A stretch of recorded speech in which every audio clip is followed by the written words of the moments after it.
So hear me out. Okay. We cut Patrick Bailey. What? No, I'm not going with you. I'm not going with you on this one. Hear me out. Daniel Susac. Oh, come on. Has proven that he could be the everyday catcher. Ben, 6 for 7 start. It was the best start since some guy named Ted Cox went 6 for 6 in 1970. That you were a year old. It is a very big accomplishment. But are we talking about Rule 5 draftee Daniel Susac? No, starting catcher Daniel Susac. Daniel Susac, who broke Willie McCovey's Giants debut mark when he went 5 for his first 5. He's passing legends, Ben. Legends. Well, I mean, he passed Willie McCovey, who is a legend. Who was this other guy? Jared Dox? What? Ted Cox. Don't look him up. It's fine. Ted Cox? Yeah, no. See, that's the thing, Matthew. I don't remember a Ted Cox. It just feels like another Kevin Moss to me. Oh, no. Don't say that. Don't say that. No strikeouts. He hasn't struck it out yet once. Okay. I mean, well, that is pretty impressive. For a rookie catcher, that's like elite. Yes. Keyword rookie. Rookie catcher. His first extra base hit was a triple.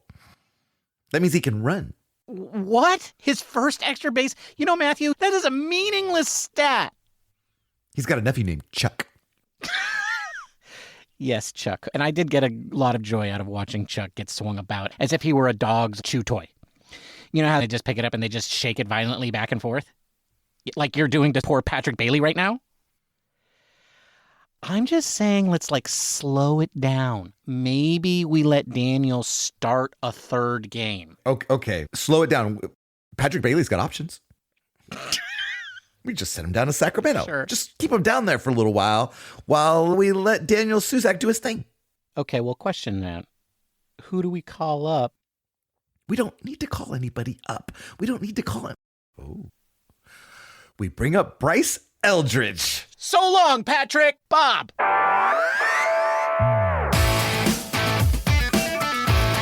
Welcome to Giant Cocktails, where the humor is alpha, but the baseball is beta. Here are your hosts, Ben and Matthew Henry.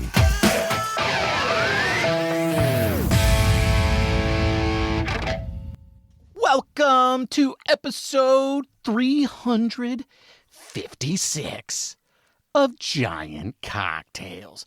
Bob, dude, they just shut out the Phillies in back-to-back games, outscoring them by 11 runs. Bob, they brought their negative run differential from negative 27 to 16 in 2 days. I get it. It's still... Yeah, okay. Now I see what... Oh, yeah. Yeah, I heard it too, Bob. Yeah, okay. Yeah, they're beta. All right. That's fine. Anyway, Matthew, did you know that... Wait a second. Is this 2 in a row? This is 2 in a row.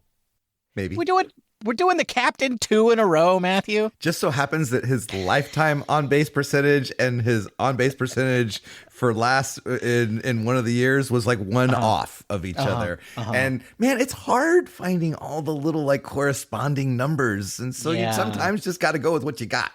I'm pretty sure Brandon Belt was your Camilo Duvall for a while, though, too. Well, yeah. I mean, yeah, I'm always a Brandon Belt fan. Okay. Well, anyway, the captain, Brandon Belt, had a career 356 on-base percentage for the San Francisco Giants in 5,483 plate appearances. That means Brandon Belt will also be the stat in episode 5,483 of Giant Cocktails. That's right. It will. I've already penciled it in. It's on the spreadsheet. Look forward to that. Look forward to that. Wow, how old would we be? Enough with the banter. Let's talk cocktails. Yeah, I don't want to do that math anyway, Bob. Yeah, hit me. What are you drinking, Ben? Well, thank you for asking, Bob. That is very kind of you. Bob, there is a certain group of, entities out there that I've been pretty harsh with the past year or so.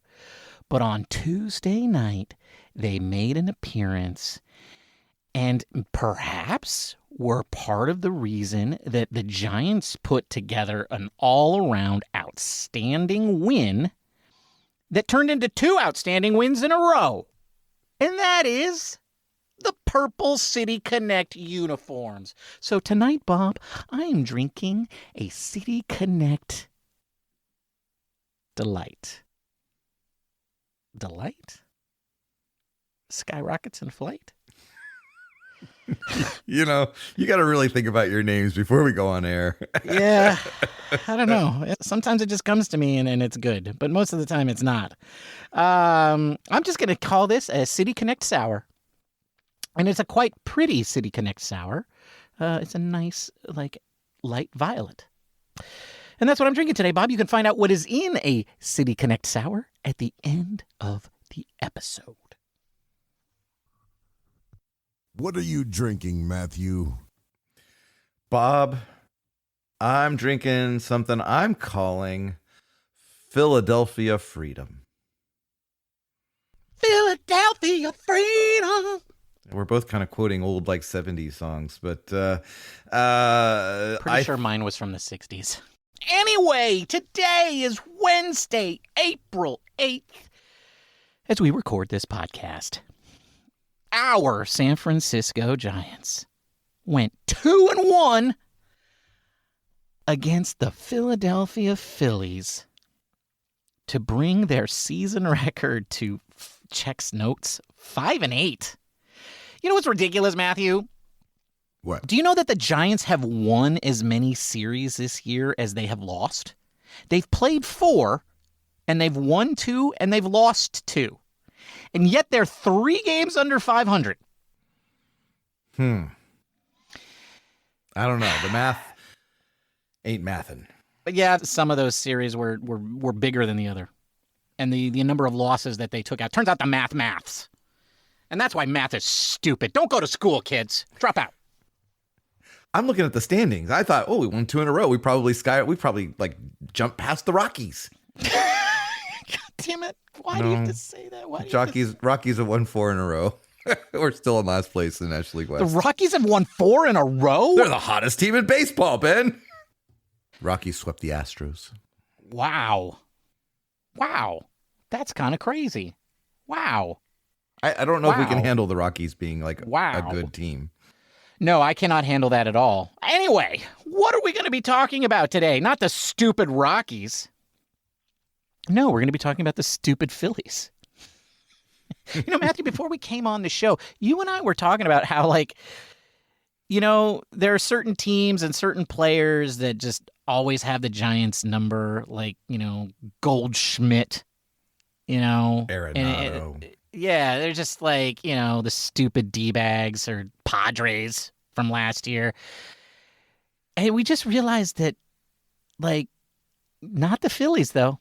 Nope. Never the Phillies. And then we realized that the Giants are that team to the Phillies, especially in San Francisco. So, wow, it's good to have a punching bag come into when things aren't looking so good, right? Right. I don't understand how it's a punching bag from season to season. I mean, karma could be the only way that I would expect. I don't know. Well, you know, I love it because, like, they got 2 players over that I really don't like. Harper, because obviously, and then Schwarber, just cause. Like, there's no reason I don't like Schwarber. I just don't like him. And that's why one of my favorite highlights from this whole series was done by Mr. Caleb Killian today on Wednesday as we record this podcast.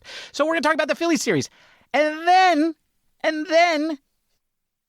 Matthew, we are past the 10-game point. Like, we have a reasonably large sample of games to sift through and ask the question, do we have a problem? Reasonably large? Whatever. It's the law of large numbers, Matthew. Okay, once you get into double digits, then it becomes reasonably large? That's the law of large numbers, yeah. Okay. Exactly. I don't actually know what that means. But my point is, it's not too early for us to, you know, I feel like we've had some ups and downs already in this season. I feel like we've already ridden the roller coaster. And so now that we've had one round on the roller coaster, we can get off and we can evaluate, like, where could this roller coaster be better? But before we do that, we have some tidbits to cover. The first tidbit is a negative one, Matthew. I'm sorry. Like, I know you don't like that. I know how you're always complaining, but it turns out this was the first time that the Giants got shut out in 2 games in a row. No. Since 28. No. No, did I get that wrong? Yeah, I could see how you would want to get that wrong, Mr. Negativity. This was the first back-to-back shutout at home of the opposing team. Oh, of the opposing team. Yes. Oh, not to the opposing team. No, because there have been plenty of back-to-back shutouts at home by the Giants. That was like last week. Yes. The second and third game of the season, Matthew, the Giants lost by 2 consecutive shutouts at home. Thank you. There it is. I knew it was there. I knew there was some negativity in this tidbit. Oh, my goodness. I found it. But no, you're right. It's a very positive thing. Like, finally, the 2026 team did something historic-ish that was good. It's like, sweet relief. 2018, the last time we threw back-to-back shutouts. I feel like it should have been sooner. Maybe that's too negative, but maybe I feel like it should have been. Although I went and looked it up in 2018. Ben, do you know what teams we shut out in 2018? No. It was the Philadelphia Phillies. See, this is what I'm talking about. Punching bag. Punching bag. Like, yeah, it's a beautiful thing. What was also amazing was, I got to tell you, Matthew, even though our bullpen has looked good the last couple of days, I got to tell you, we were looking at some of the names on that bullpen from 2018. I do want to tell you who the pitchers were of those 2 games back in 2018. Okay. Yeah, get to it. Because, walk down memory lane, right?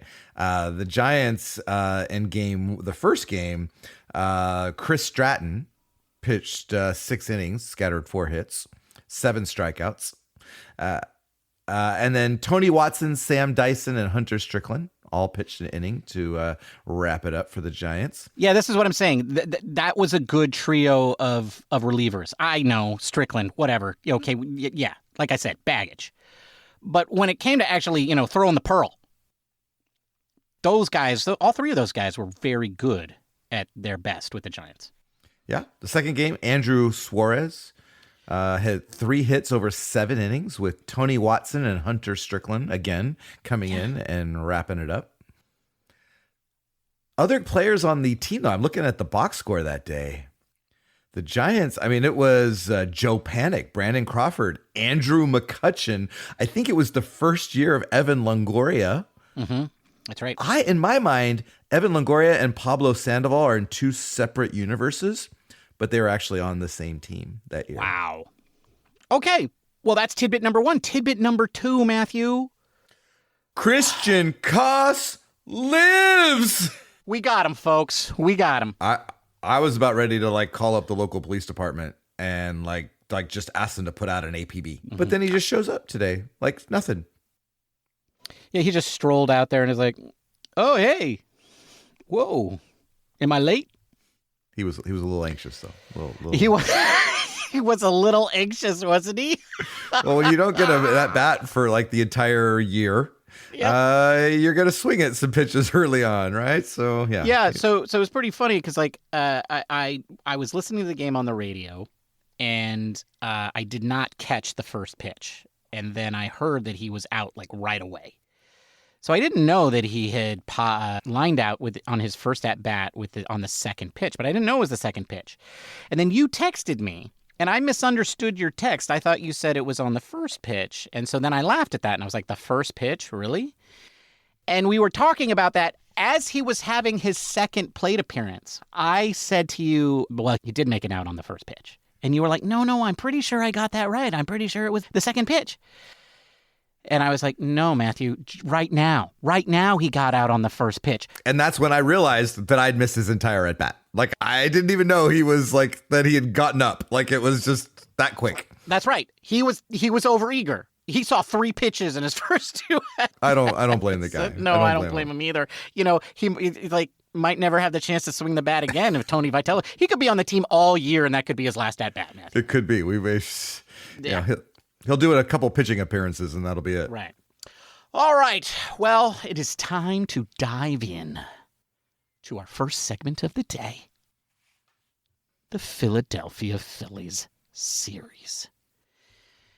And Matthew, I thought what we would do is we would just break this down by group, right? We're going to talk about the starting pitching first. So what I thought we would do is talk about each of the starting pitchers, starting with Mr. Hauser D's No Decisions. Oh man, how easily the name changes. Well, he was doing yeoman's work on Monday night, He was. In a different universe where we have a manager who's normal and uses his reserves in a sane way. But no, we got Tony Vitello. In that normal universe, Hauser D's No Decisions, he pitches 6 innings, gives up 2 runs, and then he hands the ball off to the bullpen. But no, instead he goes out there for the 7th, he gets a little bit of trouble, and Tony Vitello says, we need to get Yucky Borucky up here to light this whole thing on fire. We could have swept, Ben. We could have swept. We could have played the winning intro. We could have played the good intro, but no. Nope. Yucky Borucky has to go in and just I don't know, pretend to pitch. I don't even know what that was. It was not good. It was not good what it was. And old Yucky, he ends up taking the loss as he allows both of the inherited runners to score and gives up 2 runs of his own. So not the best day for the bullpen, right? A 4-0 lead evaporates into a 6-4 loss. But I got to tell you, Matthew, I actually felt good about this loss. You know why? Why? Because this is the kind of loss I envisioned the 2026 Giants having at the beginning of the season. This made sense to me. They score 4 runs, but they still lose because of their crappy bullpen. I would like to point out that Caleb Killian came in a very high leverage situation to put out the fire and did so. He cleaned up Yucky Borucky's mess. And I feel like that's just another step towards potential closer material. Oh, yeah, he's definitely the closer. I like how you're trying to steal that from me. You're trying to steal. I'm the one who made him the closer. You made Randy win. You made Keaton Wynn the head of player development. You crazy fool. No, Randy Wynn is the head of player development. Keaton Wynn is the closer, pitcher. But he's not the closer. Whatever. Saves, yeah. Yes. Right. Keaton saves. I'm the one who made Caleb Killian the closer. Don't take that from me. But he is killing it. But we got the starting pitching remained to be good though, Matthew, right? Because after Hauser D's No Decisions, it was Robbie Ray Win Day. And I had forgotten that we called it Robbie Ray Win Day until halfway through that game, and I'm like, oh yeah, it's guy. Robbie Ray Win Day. I started feeling really good about it. Right. Well, it's interesting because we saw the Robbie. I don't know that we've seen this Robbie Ray all year. I mean, he was very good in his first start. He had a gritty win in his last start, and then he was absolutely outstanding on Tuesday night. And he was amazing. And it was oh yeah, Robbie Ray Win Day. But we also have to pay homage to today's starting pitcher, whose first name I definitely remember, and I'm 93.7% sure it's Tyler. You are correct, sir. Whew. I almost said Trevor. I almost said Trevor. That's because you've been purposely mixing those up, and then when it comes time to actually remember the name, when he sucks, he's Trevor. Molly? He's Trevor Molly when he sucks. His whole name changes. He was outstanding today, right? And this is not a slouchy lineup. I know they don't play well in San Francisco and all that sort of stuff. But look, they're still a great lineup. And our starting pitcher showed up. So that was amazing. But what was even more amazing was the bullpen. Again, Monday night excluded.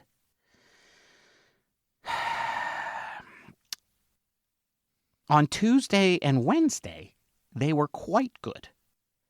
And I do want to mention one guy very quickly from Wednesday, because I feel like you've been down on this guy. One Ryan Walker, who it is clear to me, and you mentioned this on the last show, he is the fireman, right? He's the first guy out of the bullpen because they feel like that's the most important point in the game. And I think on Wednesday night, he looked, I don't want to say good, but he looked scary. Scary is a good word. Like there was one where he threw to the backstop. Yeah. Like he was trying to hit the bull. Yes. Then there were times where his slider, he had no idea where it was going. Yes. But the batter didn't know where it was going either, right? Exactly. This is what I'm saying. Like, he looked scary good. Or scary okay. And it was the point is it was effective. Like Ryan Walker looked effective. Like there was just a zip, especially on that slider, that I hadn't seen in some of his previous appearances. You already mentioned Caleb Killian and his performance on Monday.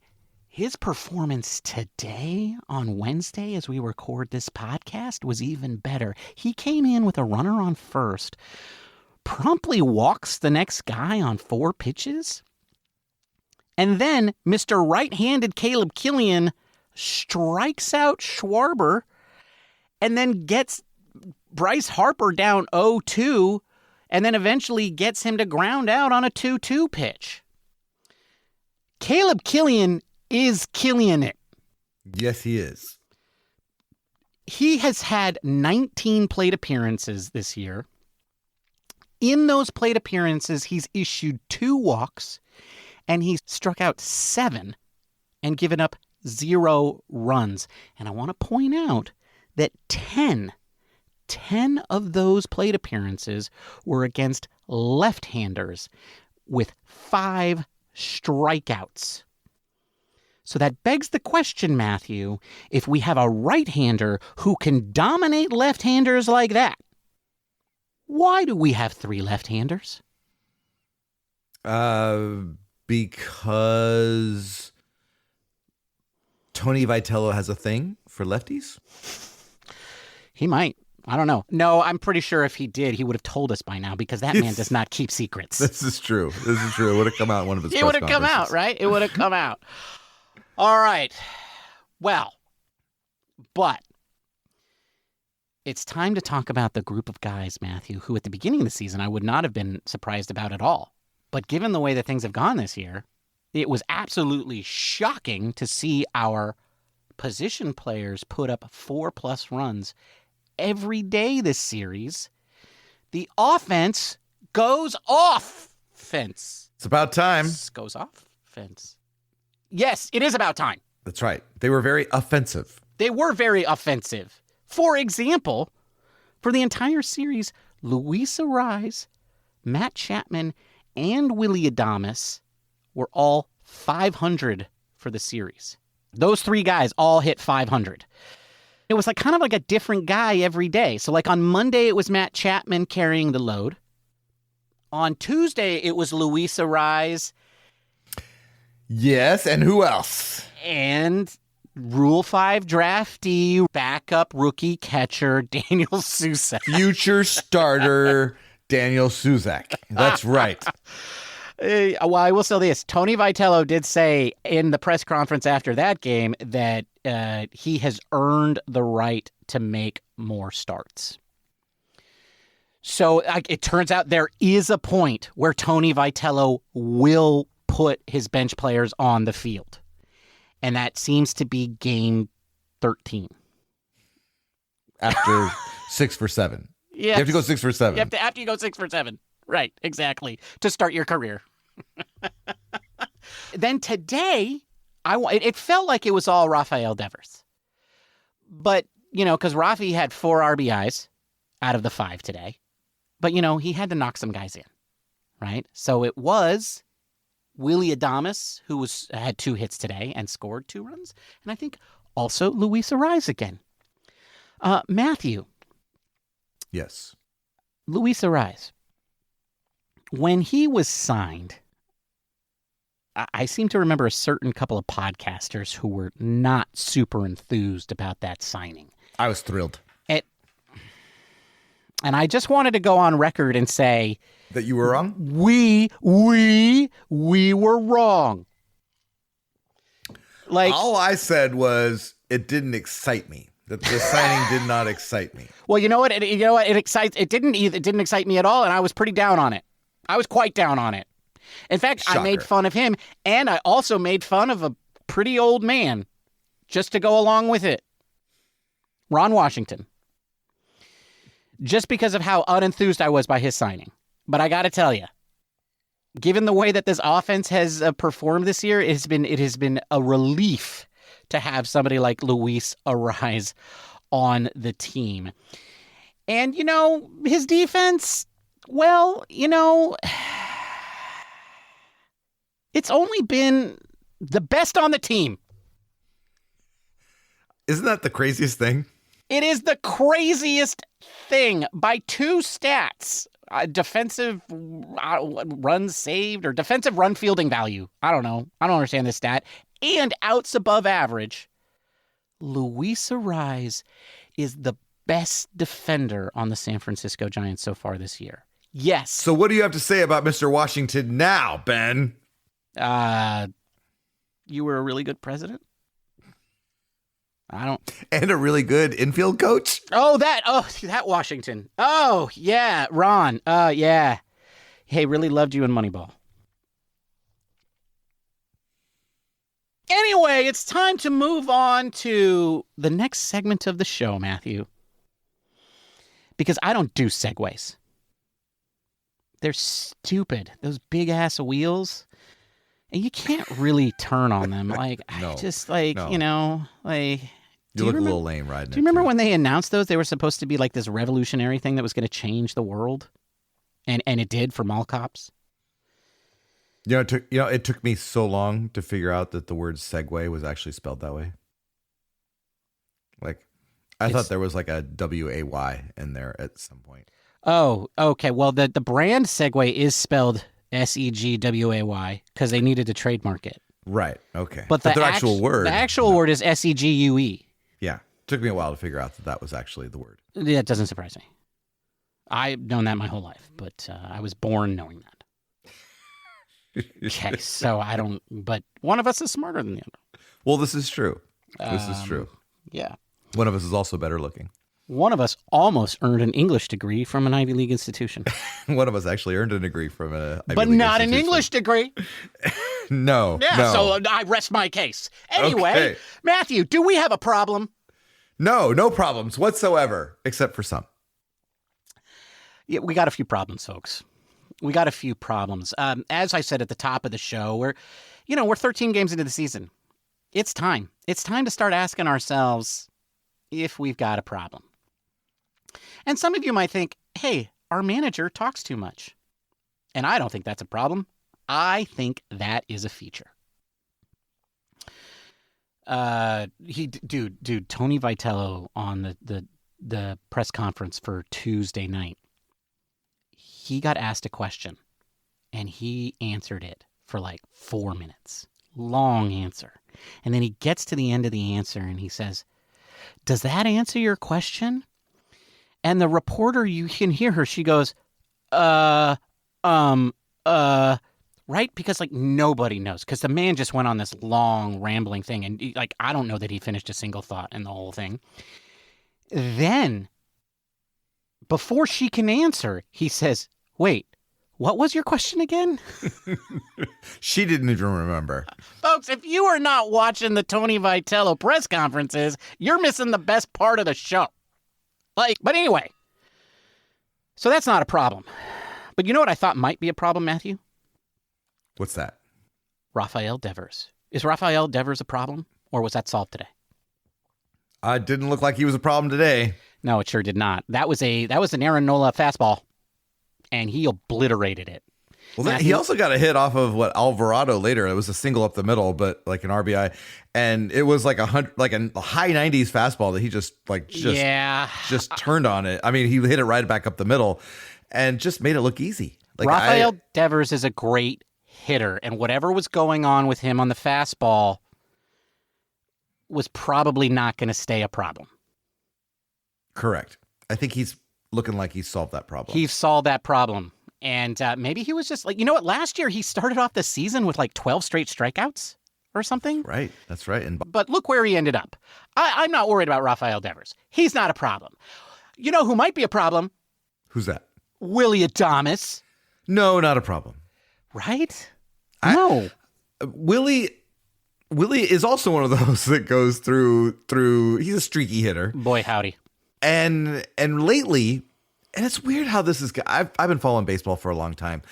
I don't pretend to know like all the ins and outs of hitting, but I do know that Kruk and Coupe, when they start talking about a player like going with the pitch and hitting to the opposite field, using the whole field, that means they're really seeing the ball well and they're hitting well. Well, we're starting to see that from Willy Adames. Willie is starting to, hit balls off the right field wall. He's doing some really good stuff. So I think he's figured it out. I don't think he's something that we have to worry about. He hit 30 home runs last year.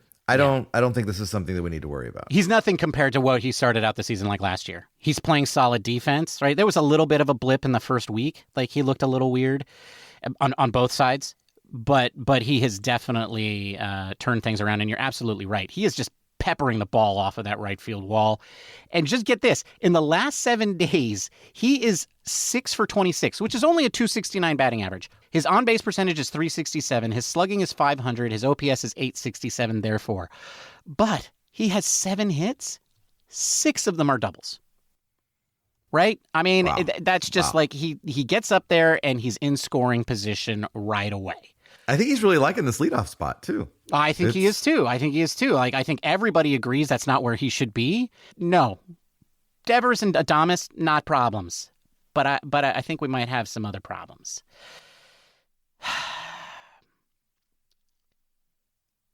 I don't relish this. Folks, this is a joke. I decided to do this because nobody else was doing it. I want this guy to be good. Like, I like him. I'm actually a fan of his. Like, I don't think he's I don't want him to be a bad player, but my eyeballs see what my eyeballs see. JHL, Matthew, is this a problem? It's kind of a problem. It's kind of a problem. He's batting a $143, Ben. He's batting a $143 for the season. For the last 7 days, he's batting .095. He was bad, and now he's getting worse. Now, his defense is good. Like, he is a defensive bright spot on the Giants by stats. The problem with JHL is like, even if you get to the point where he becomes a platoon player, he's a lefty. So he's going to be getting the majority of the at-bats. And I have a solution for this problem, Matthew. Okay. I think the Giants should call up a left-hander. And no, I don't mean Bryce Eldridge, but yes, Bryce Eldridge. But there are 3 outfielders in Sacramento that are really hitting the snot out of the ball right now. Barracoto, Will Brennan, and Gilbert all are definitely hitting the snot out of the ball. Grant McCray, not so good. But those 3 guys are all playing really well. All of them have speed, especially Gilbert, although it looks like Brennan does too, even though he's in his 30s, old man. Here's the thing. Gilbert and Brennan, they're both lefties. I'm not saying that we put JHL in AAA, even though he does have options. I'm saying we call up another lefty, and JHL rides the pine. That's what I'm saying. Well, I think we're getting to a point now where they're going to have to start deciding if he continues to hit this way, they can't just keep putting him out there. Right. And he's playing pretty good defensive right field for sure. But is that enough to counteract just his weak ground balls to the right side? I've seen Drew Gilbert play that field, and I think he plays it quite well. That's true. He played really well last year at the end of the season when he had a whole month. We call up another lefty. That guy becomes the platoon player. And maybe Oliva, maybe Barry Cotto, maybe it's Encarnacion. Like, I don't care. But JHL, he hits 179 against righties this year. Like, he is totally broken. And we have seen him broken more than we've seen him play well.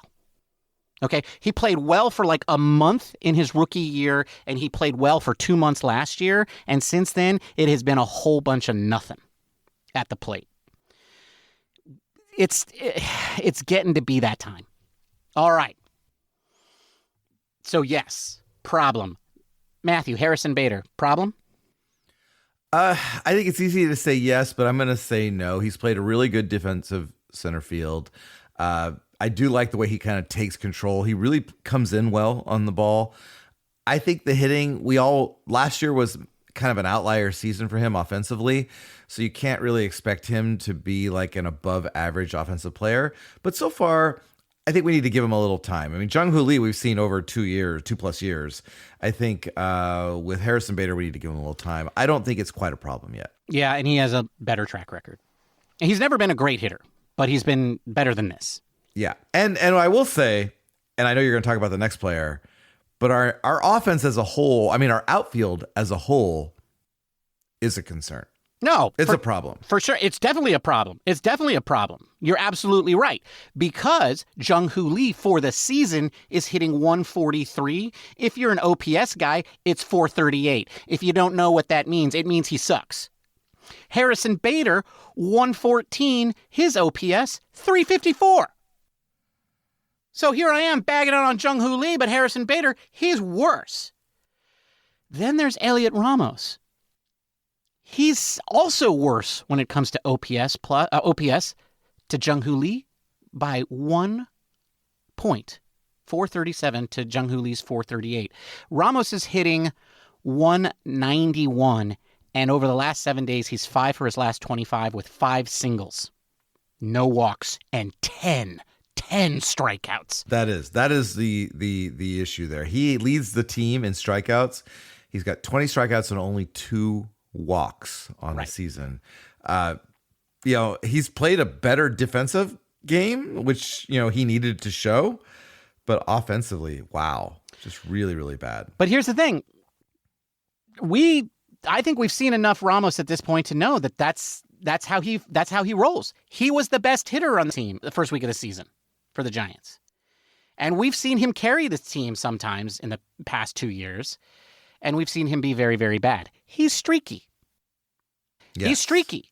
And so I'm not worried about Ramos. I'm like, this is just Ramos.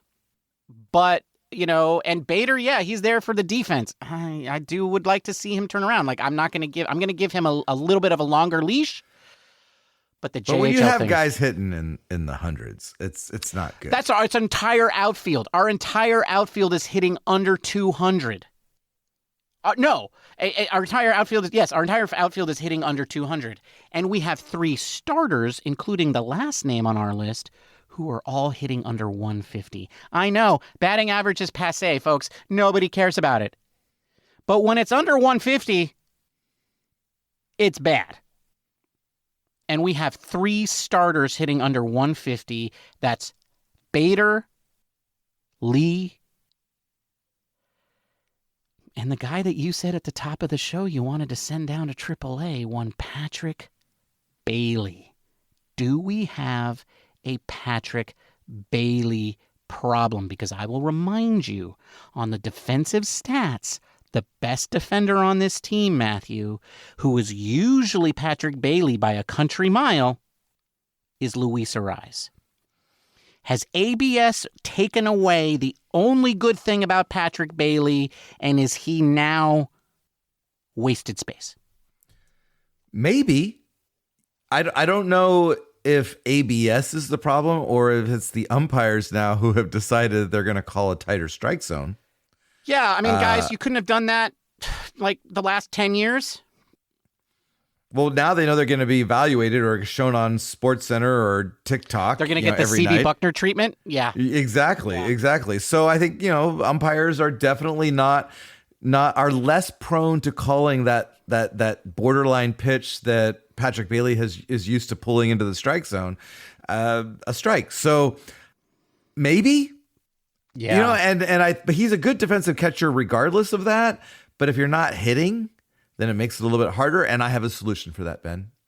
I think we all know what that solution is. What is the Daniel Susac, baby. Former first-round draft pick Daniel Susac. This is a story to keep an eye on. Like, Patrick Bailey's not going anywhere. He's not going to AAA. Like, that's not happening. He's fantastic behind the plate. Nobody doubts that. I think it's too early to say that ABS has taken away his superpower. But, like, the fact of the matter is he's a better hitter than this. And we've seen it. Like, the man just needs to just pretend that every game it's the 14th inning. I will say this. He's only had 3 hits in the last 7 days. Those were in his last 2 starts, those 3 hits. So maybe he's starting to turn things around. But it definitely seems like we got a few problems. When you have 4 guys in your lineup hitting under 200 and 3 of them hitting under 150, 13 games into the season, Tony Vitello, he should probably be doing more, moving guys around. But I don't know how much more he can do. I think it's time for Buster Posey to do something. We might need to see a roster change.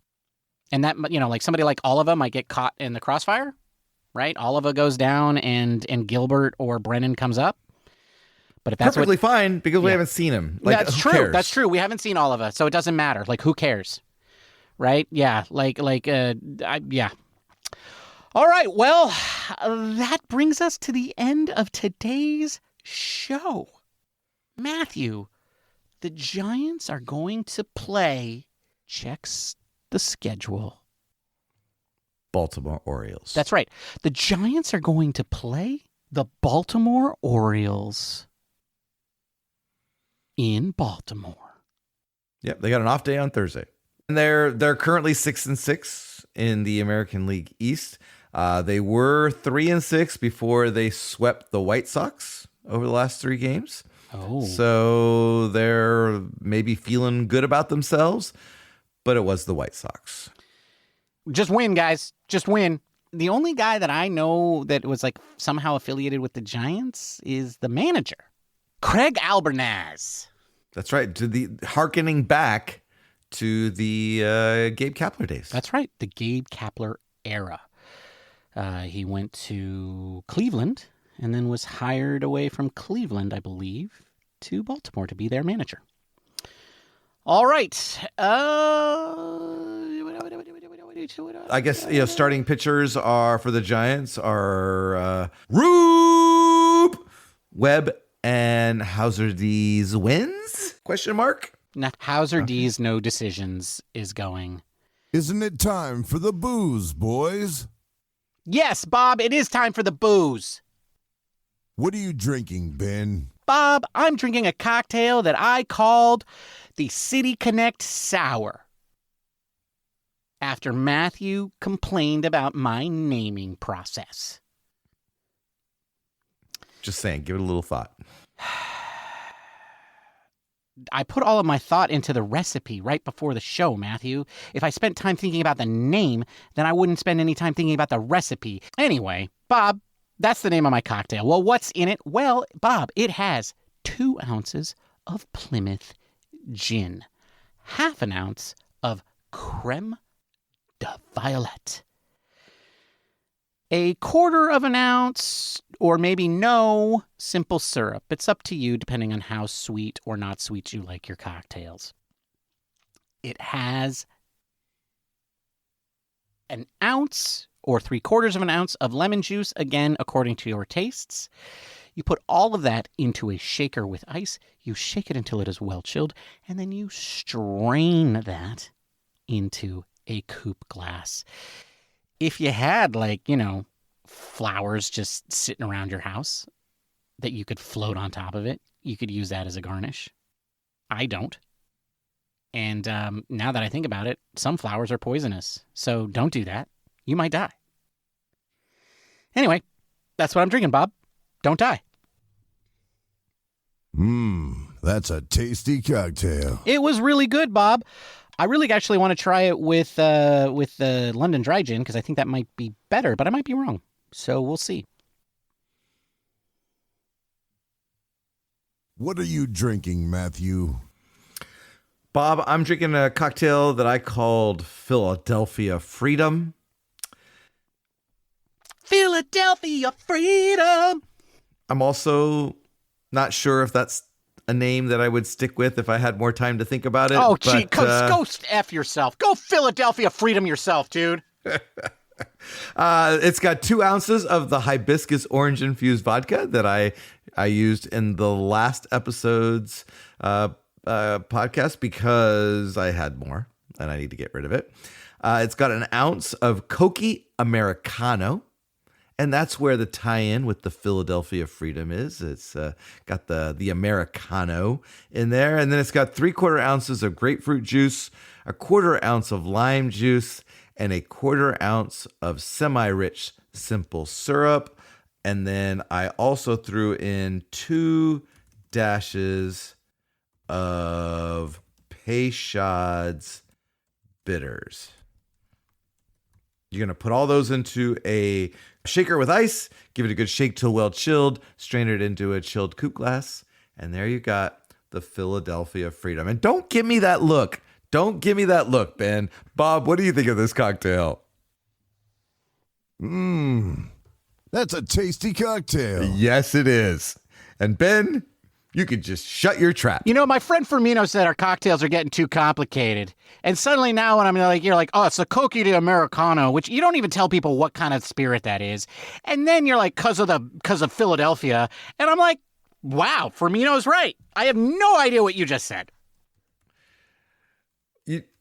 A Cocchi Americano is a classic, right? It's Dude, an aperitif wine. Dude. Like everybody's got that in their bar. Dude, Matthew, think about 5 years ago, Matthew. Think about episode 10, Matthew. Hearing the words that just came out of your mouth. Don't be bringing up the popsicle. Okay, I didn't say anything about a popsicle. All I'm saying is, like, have some perspective. And that's a wrap, folks. Thank you for joining us. We'll be back on, what's today? We'll be back on Monday with more Giants content. If you can't wait that long to get your fix, feel free to reach out to us on the social medias. You can find us in all the usual places with the username @GiantCocktails. Don't forget, you can also interact with us on YouTube and Spotify by leaving comments. And also, it would be greatly appreciated right now if you could go to either Apple Podcasts or Spotify and leave a 5-star review.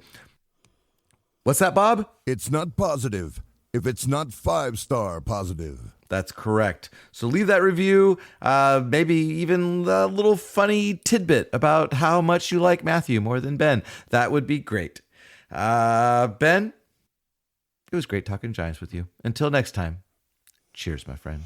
Cheers, Matthew. Bye, everybody. Goodbye, Daniel Susac for president. Thank you for listening to the Giant Cocktails Podcast. Until next time, bottoms up.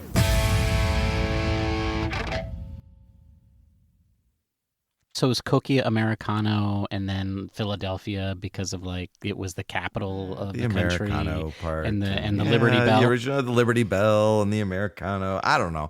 I was reaching. Mm-hmm. God, that was a stretch. Admittedly, I was reaching. The name just was like, okay, we played Philadelphia. That was a Casey Schmidt stretch, man. That was. I stretched too soon. You Philadelphia Freedom did up, is what I'm saying. As Bob would say, you fire trucked it up. Yeah. Subscribe now because you'll forget when you're hungover. I'd forget even if I wasn't hungover. You would. Forgetting is my superpower. Squirrel.